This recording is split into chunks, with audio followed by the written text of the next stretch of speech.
Hello friends, welcome to agri GP YouTube channel. जैसा कि हम लोग जनरल एग्रीकल्चर पढ़ रहे थे, जनरल एग्रीकल्चर में हम लोग क्वेश्चन देते हैं, क्वेश्चन को सॉल्व करते हैं और इस तरीके से कॉन्सेप्ट को समझते हैं। तो आज का जो क्वेश्चन है वो वाटर शेड मैनेजमेंट पे है। हम लोग वाटर शेड मैनेजमेंट क्या है इसको समझेंगे। वाटर शेड मैनेजमेंट प्रोग्राम कब स्टार्ट हुआ, इसकी क्या विशेषताएं हैं, इसके क्या ऑब्जेक्टिव हैं, इनको समझेंगे। और इंटीग्रेटेड वाटर शेड मैनेजमेंट के बारे में हम लोग जानेंगे। इंटीग्रेटेड वाटर शेड मैनेजमेंट में कौन कौन से स्टेप हैं, इसके क्या लक्ष्य हैं, इन सारी चीजों को हम लोग जानेंगे। ठीक है, तो सबसे पहले आज का जो क्वेश्चन है वो हम लोग लिख लेते हैं। देखिए जो क्वेश्चन है वो ये है, what is water shade management. तो वाटर शेड मैनेजमेंट क्या है इसको हमको समझना है। राइट इन डिटेल, तो डिटेल से हमको लिखना है इसको। ठीक है, right in detail water shade management क्या है, इसको हमको विस्तृत चर्चा इस पे करनी है। ठीक है, तो देखिए सबसे पहले आपको बता दें कि वाटर शेड मैनेजमेंट होता क्या है। जैसे कि जो ड्राई लैंड एग्रीकल्चर हम लोग पढ़ते हैं, ड्राई लैंड एग्रीकल्चर में क्या है कि वर्षा आधारित खेती है। तो कभी कभी तो बहुत ज्यादा बारिश हो जाती है और कभी कभी एक लॉन्ग ड्राई स्पेल हो जाता है, मतलब सूखा काल हो जाता है। तो जिससे क्या होता है कि जो वाटर इरोजन है, मतलब सॉइल का जो लॉस है वाटर के द्वारा या फिर विंड के द्वारा ड्राई स्पेल के दौरान, ये ज्यादा होता है। तो यहाँ पे सॉइल को कंजर्व करने की आवश्यकता होती है और जो बारिश का पानी है उसको कंजर्व करने की आवश्यकता होती है। और ऑल ओवर अगर देखें तो उस एरिया की, उस पर्टिकुलर एरिया का जो वेजिटेटिव कवर है लैंड्स का, उसको इंप्रूव करने की जरूरत होती है। और वहाँ के जो फार्मर्स हैं, वहाँ के जो लोग हैं, लोकल जो रेजिडेंट्स हैं, उनका जो सोशियो इकोनॉमिक स्टैंडर्ड है उसको बढ़ाने की जरूरत होती है। तो एक प्रकार से हम कहें कि वाटर शेड मैनेजमेंट जो है ये एक प्लान्ड प्रोग्राम होता है, जिसके जो ऑब्जेक्टिव होते हैं वो पूर्व निर्धारित होते हैं। जैसे कि हमको जो है सॉइल का कंजर्वेशन करना है, हमको वाटर का कंजर्वेशन करना है, हमको जो वेजिटेटिव कवर है सॉइल का वो बढ़ाना है, और सोशियो इकोनॉमिक स्टैंडर्ड जो है लोकल रेजिडेंट्स का वो हमको बढ़ाना है। तो watershed management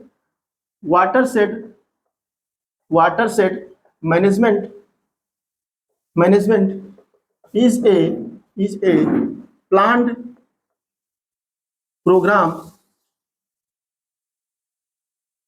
of using watershed land in accordance with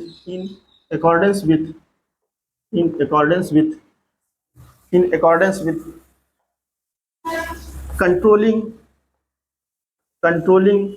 the soil erosion, stream flow, sedimentation, and improving the vegetative cover of the soil and other natural resources.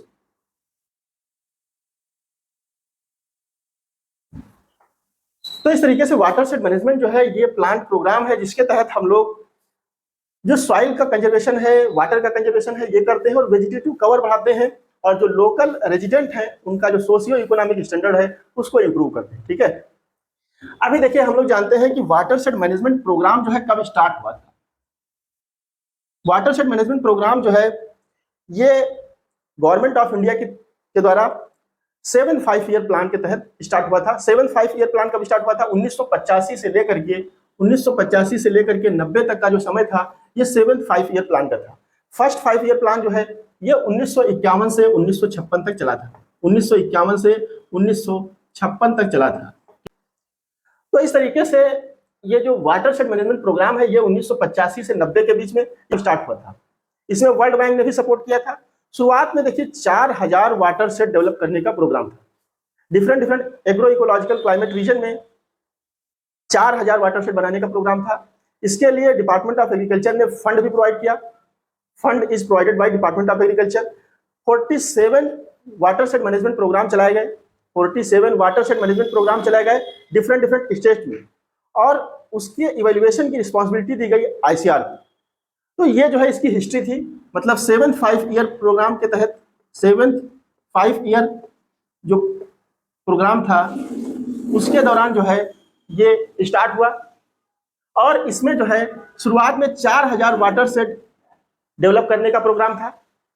इसके लिए जो फंड दिया गया वो डिपार्टमेंट ऑफ एग्रीकल्चर की तरफ दिया गया, डिपार्टमेंट ऑफ एग्रीकल्चर की तरफ से दिया गया।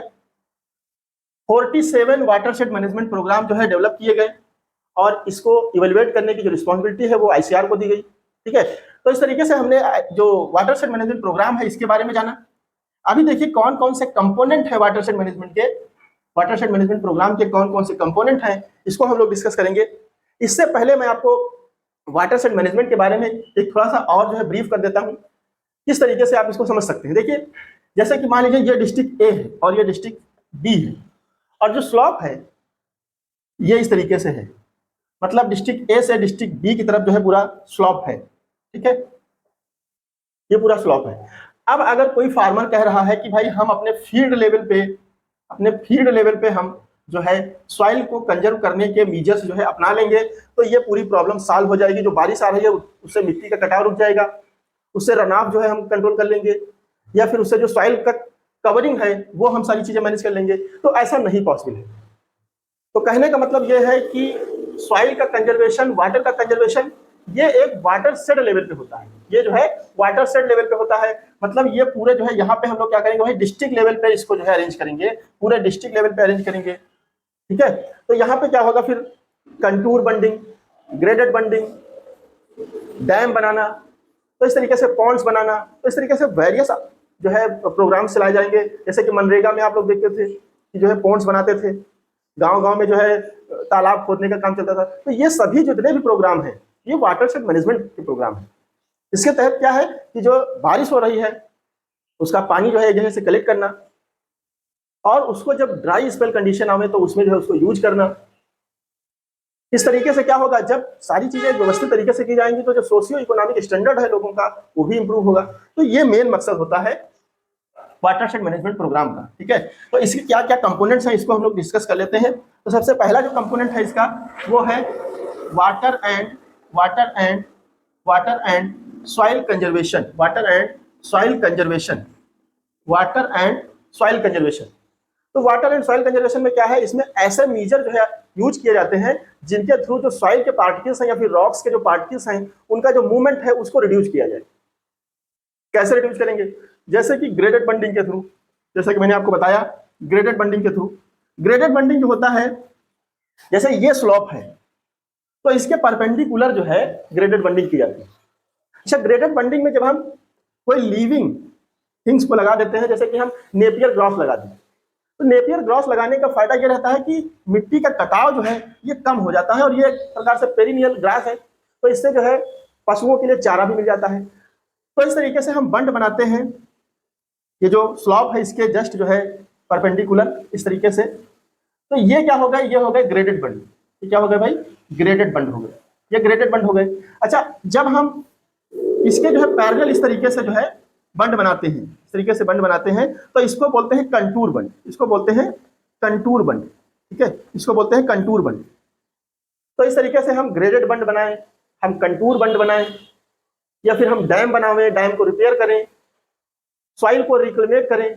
तो इस तरीके से मीजर्स जो अप्लाई होते हैं वो water and soil conservation measures के तहत आते हैं। तो पहला इसका जो है ये हो गया soil and water conservation measures. तो इसमें हम लोग जो है लैंड का रिक्लेमेशन करेंगे, ग्रेडेड बंडिंग करेंगे, कंटूर बंडिंग करेंगे, डैम बनाएंगे, डैम को रिपेयर करेंगे जो पुराने डैम है। ठीक है, तो ये हो गया भाई, ये मीजर्स हो गए।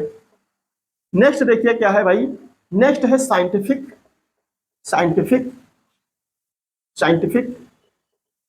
Dry farming. अब साइंटिफिक ड्राई फार्मिंग में क्या है, ड्राई फार्मिंग में आप जानते हैं बारिश कम होती है, तो हम क्या करेंगे, हम जैसे प्री मानसून प्लविंग कर दें, डीप प्लविंग करें।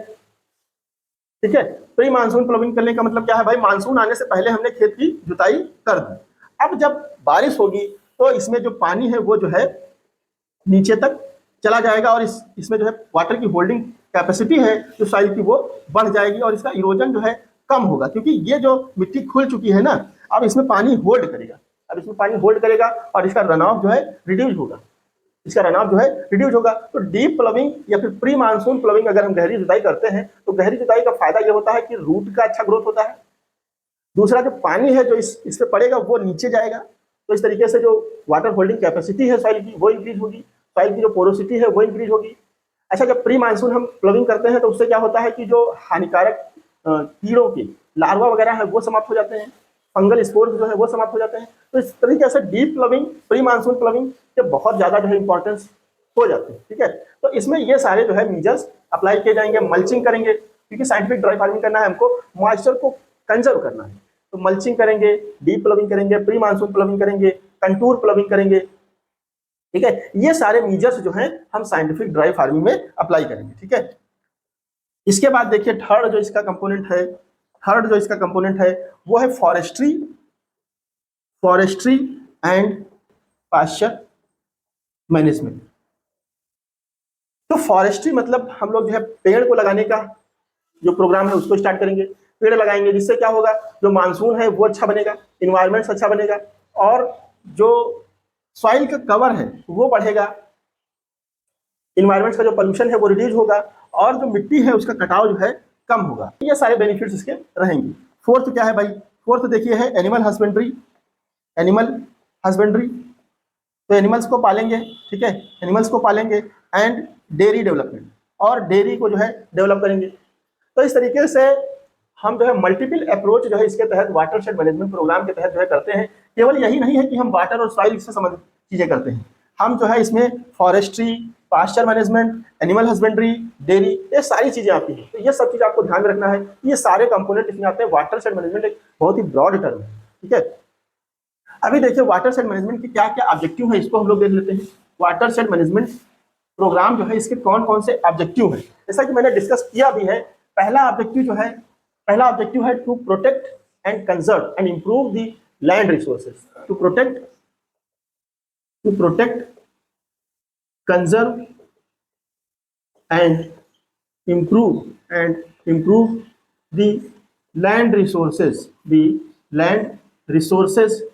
for efficient and sustained production. तो इफिशिएंट एंड सस्टेन प्रोडक्शन के लिए हम क्या करेंगे भाई, लैंड के जो रिसोर्सेज हैं, जो लैंड है, जो सॉइल है, उसको हम क्या करेंगे भाई, प्रोटेक्ट करेंगे, उसको कंजर्व करेंगे और उसको इंप्रूव करेंगे। ये एक ऑब्जेक्टिव है। दूसरा ऑब्जेक्टिव क्या है, यहाँ पे जब हम लैंड की बात कर रहे हैं तो यहाँ पे हम क्या कर देंगे भाई, वाटर रिसोर्सेज, यहाँ पे हम वाटर रिसोर्सेज कर देंगे, और जो सिल्टिंग अप है टैंक्स का उसको रिड्यूस करेंगे, जो वाटर फ्लो है उसको रिड्यूस करेंगे, और इरिगेशन इफिशियंसी को बढ़ाएंगे। तो जो लैंड रिसोर्सेज है उसकी जगह फिर हम क्या कर देंगे, वाटर रिसोर्सेज। तो वाटर रिसोर्सेज को हमको इंप्रूव करना है, तो दूसरा जो है ये वाटर रिसोर्सेज से हो जाएगा। तीसरा जो है ये हो जाएगा जो लोकल रिसोर्सेज हैं, जो भी पर्टिकुलर एक एरिया है उसके जो लोकल रिसोर्सेज हैं उसको हम इंप्रूव करेंगे, ताकि जो एग्रीकल्चर या फिर एलाइड सेक्टर हैं उनको बढ़ावा मिल सके, और जो ओवरऑल सोशियो इकोनॉमिक स्टैंडर्ड है लोगों का वो जो है इंप्रूव हो सके। ठीक है, तो ये तीन मेन जो है ऑब्जेक्टिव हैं वाटरशेड मैनेजमेंट प्रोग्राम के। अभी देखिए हम लोग जान लेते हैं इंटीग्रेटेड वाटरशेड मैनेजमेंट प्रोग्राम। ठीक है, इंटीग्रेटेड वाटरशेड मैनेजमेंट प्रोग्राम के बारे में। ठीक है, इंटीग्रेटेड वाटरशेड मैनेजमेंट प्रोग्राम, ये जो प्रोग्राम है ये 2009-2010 में स्टार्ट हुआ था। 2009-2010 में स्टार्ट हुआ था गवर्नमेंट ऑफ इंडिया की तरफ से। इसमें जो है 2027 तक 55 million hectare 55 million hectare area को कवर करने का लक्ष्य रखा गया है। ठीक है, तो इसमें जो है 55 मिलियन हेक्टेयर लैंड्स को कवर करने का लक्ष्य रखा गया है।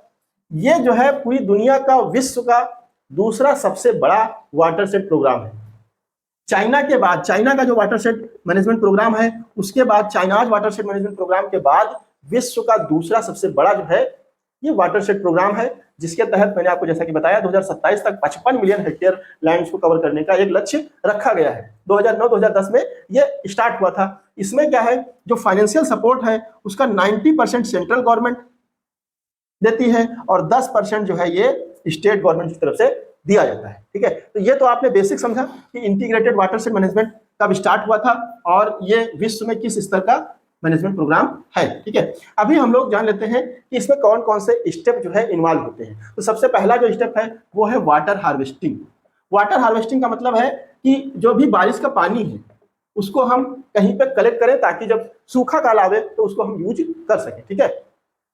नेक्स्ट जो है देखिए technology adoption, technology technology adoption adoption according to according to according to the according to the agroclimatic region जो भी एग्रोक्लाइमेटिक रीजन है उसके अकॉर्डिंग जो है हम क्रॉप टेक्नोलॉजी को अडॉप्ट करें।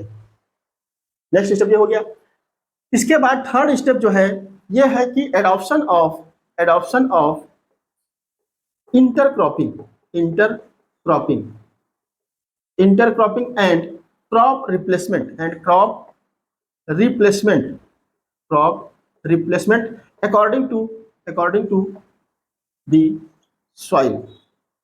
तो जो भी सॉइल है उसके अकॉर्डिंग हम इंटरक्रॉपिंग करें और जो क्रॉप है उसको हम सब्स्टिट्यूट करें। भाई जो क्रॉप हमको लगानी चाहिए वो क्रॉप लगाएं और जो नहीं लगानी चाहिए उसको ना लगाएं। तो इस तरीके से जो भी, जैसे कि अगर हम जहाँ पे बारिश बहुत कम होती है वहां पे हम कहें कि जो है चलिए धान लगाते हैं, तो एक प्रकार से ये फायदे का सौदा नहीं होगा, ये आपके लिए भी नुकसानदायक है और उस पर्टिकुलर सॉइल के लिए भी नुकसानदायक है।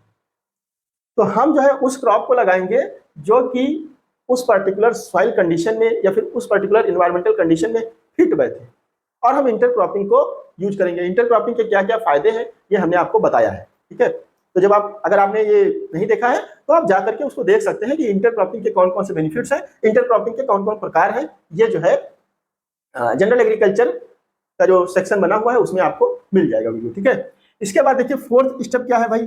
फोर्थ स्टेप ये है कि हम जो है फॉरेस्ट्री को बनाएं। हम जो है development of forestry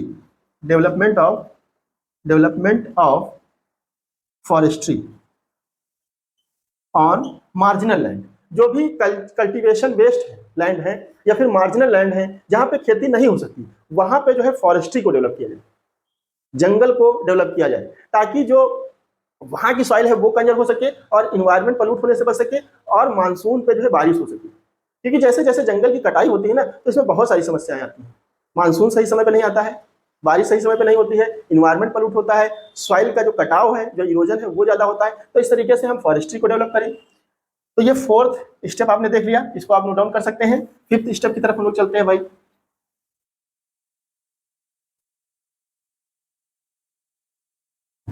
fifth step जो है ये है कि हम जो है ड्राई लैंड हॉर्टिकल्चर को बढ़ावा दें। ड्राई लैंड हॉर्टिकल्चर को बढ़ावा दें, है नहीं, practice of dry land horticulture, ठीक है। Practice of dry land horticulture. तो ड्राई लैंड हॉर्टिकल्चर को बढ़ावा दें। ड्राई लैंड हॉर्टिकल्चर में क्या है, जैसे आप जानते हैं जो गुआवा है, गुआवा हो गया, बेर हो गया, पोमग्रेनेट हो